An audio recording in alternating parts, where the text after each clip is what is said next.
On est au milieu de l'année, il est temps de faire un bilan lecture du milieu d'année. J'en ai fait un beaucoup plus long sur YouTube, mais ici j'avais envie de vous parler de 3 livres qui m'ont marqué. Le premier, c'est un essai qui s'appelle Désirer la violence.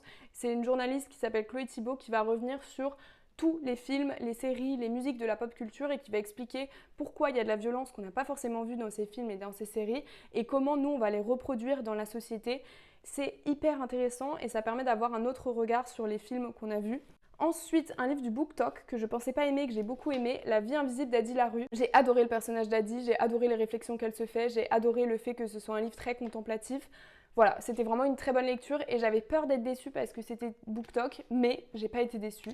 Et la dernière chose, c'est un roman graphique qui s'appelle Le Sans l'endroit. C'est une BD qui est vraiment toute douce, toute mignonne. Moi, elle m'a vraiment mis du baume au cœur. Et je trouve que c'est génial parce que ça permet potentiellement à des gens de s'identifier à cette histoire et aussi à d'autres personnes qui sont pas forcément familières avec le sujet, d'essayer d'un peu plus comprendre la fluidité de genre.